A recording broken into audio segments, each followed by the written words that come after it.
Greetings, brothers and sisters, and welcome back to Let's Play Star Wars Battlefront 2. Let's recap, shall we? This is the story of the rise of the Empire. The old Republic has fallen. Emperor Palpatine has created a new galactic empire to rule in its place. Darth Vader, Dark Lord of the Sith, has taken command of the elite division of troopers known as the 501st, now known across the galaxy as Vader's Fist. The 501st strive to establish order in the name of the Galactic Empire.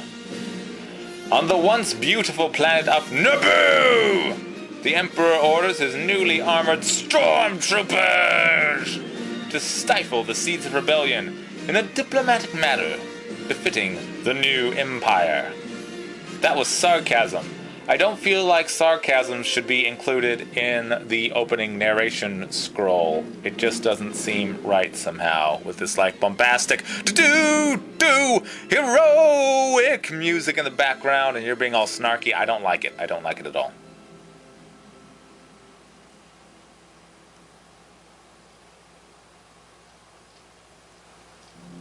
Right, save my game, blah blah blah. I do this between every episode, you just don't normally see it. I'll just save my game, label it, so if I want to replay this level for whatever reason, I will know which one it is. And we gotta go, because the Queen of Naboo threatens the peace of the New Order. She will just be silenced, and yes, that was a cut, but don't worry about it. Attack! I said attack! Pre-recorded footage. Oh, yes. We have a new little loading screen guy. He is a sniper. He snipes. During the rise of the Empire, the Emperor's home planet of Naboo rapidly established itself as a major irritant. After a number of Naboo's ambassadors were sent home in various states of dismemberment, her newly elected queen broke off diplomatic ties and began exploring military options. Clearly, it was time for a regime change. A change that would be effected by the 501st, now under the direct command of Darth Vader. Our orders were simple: to infiltrate the city, take out their leader, sending a clear signal to other potential troublemakers in the Empire. Alright, let's get it started. We have all your new units. Welcome to the capital city of Theed. Tonight, we will be performing a radical destabilization of the Theed government via the elimination of their queen. She is heavily guarded in the central plaza by a group of Jedi and an auto-turret grid. In order to defeat these defenses, we must set up a perimeter around the central plaza and shut down the auto-turret grid. Careful, soldier. Your numbers are few, and the mission's success rests on your shoulders. Okay. All but 2 of the Empire's units function the exact same way as the Republic's units. Those 2 exceptions are the Dark Trooper, which I will be showing off later in this level, and the Imperial Officer, who I will be showing off later in this Let's Play, but who is not very useful in this level. You see, the Imperial Officer, he focuses on, he's like a support unit. He focuses on buffing your allies. He doesn't have very strong attack or defense.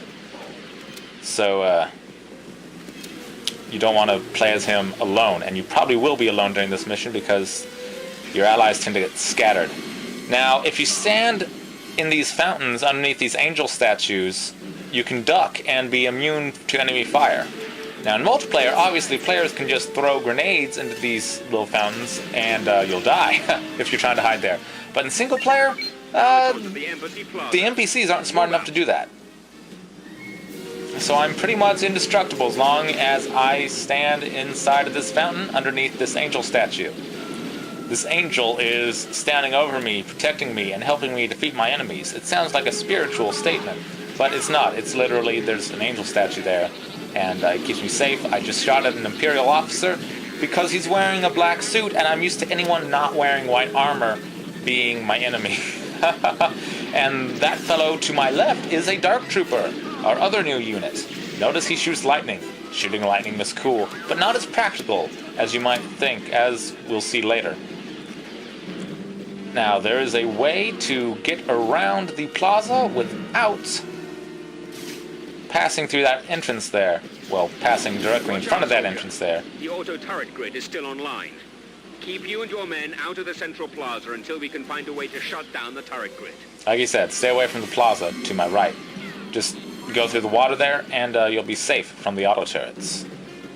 See the way the map's laid out? That open area in the middle is the plaza, and it's full of auto turrets. We want to shut them down before we go in, which means we have to flank them. And this is not an auto turret, it's a regular turret, and I want to blow it up, because there's a man inside, and that man, his beliefs are opposed to my own. In that he believes in, like, freedom, and human dignity, and not being evil, and, you know, fuck that shit. I'll hail the Emperor! Yeah!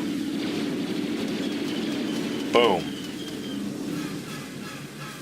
It's just so easy. Standing underneath these angel statues, and you're safe. The fact that there are angel statues makes you wonder a bit about, like what kind of religion do they have on Naboo? They believe in the Force, I would assume, but they also have angels. Are they like Jedi angels who wield the Force to, like, So far, so do good. God's will? I don't know. Now capture the guard post past the embassy.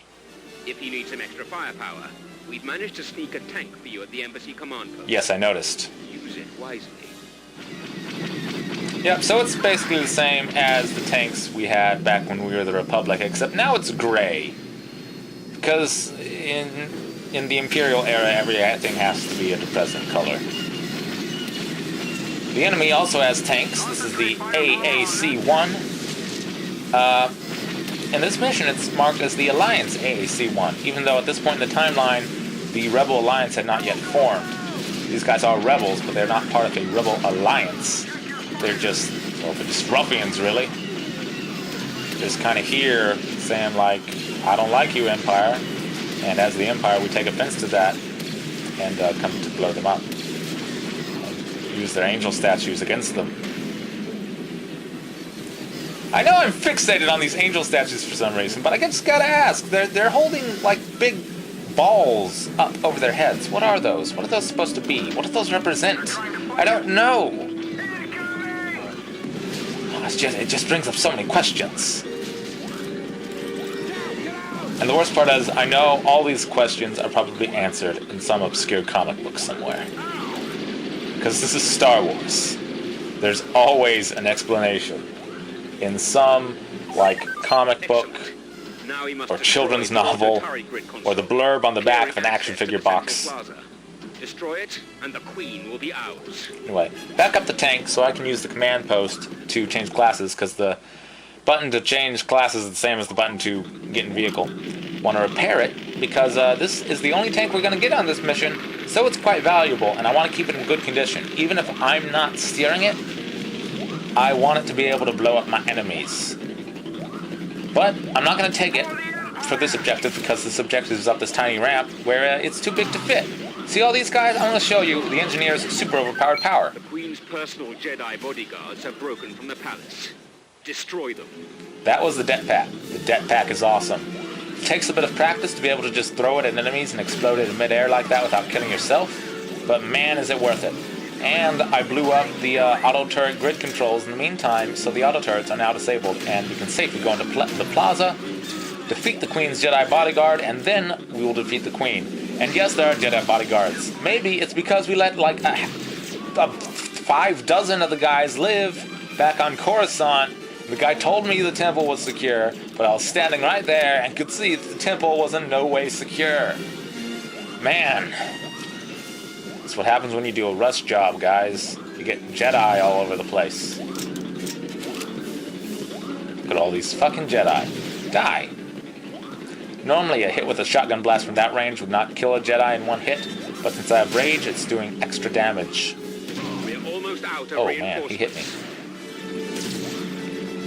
This is a bit scary. There we go. They're beginning to see why the engineer is so overpowered. He has an explosive, which can kill practically anything, including vehicles. He has a very powerful short-range attack. He can repair things, and he can heal himself. His only weakness is not having a long-range attack. But he also moves reasonably fast, so that doesn't even matter. He has very little HP to start out with, but he can heal himself, so that doesn't even matter. Really, every other class in this game is kind of situational. Most of the time, you're going to want to play as the engineer, because he's the best. Did you see that? That's just ridiculous. The engineer is stronger than a Jedi. It's crazy, even considering that I have the Guardian and Rage buffs now from just doing so well as an engineer. The Queen and her royal guard are trying to escape. Quickly, you must eliminate the Queen at all costs. Alright, let's just get over there and do that. This should be easy because I'm playing the super overpowered engineer class. Okay, I'm gonna go back this way. That is a lot of Jedi. You know what? This would be the perfect time to show you our other new character class, the Dark Trooper. Gonna play as him because he can fly, and that's a useful ability to have when fighting Jedi, because they don't have ranged attacks. Now, you might think this is just gonna be the same as the Dark Trooper. If you thought that, then you're stupid, because I already showed you, they can shoot lightning. The Dark Trooper could not. The Dark Trooper had a rocket launcher instead. Also, the jetpack works quite a bit differently, as I'll show you in just a moment. Now, this lightning gun, you can charge it up, and the further you charge it, the more enemies it hits. Now, you saw that. I could fly much faster than the Jet Trooper could. But I have less control over it, and I can't hover in place like the Jet Trooper can. I'm going to completely forget my idea to use the Dark Trooper now, and use this tank, because I forgot we had this tank. And actually, I'm surprised to see that it's still alive, considering how incompetent my allies are. Hey, Queen, you're dead. You have performed a great service for the Empire. The Queen's death will serve as an example to other nascent rebellions, saving countless lives.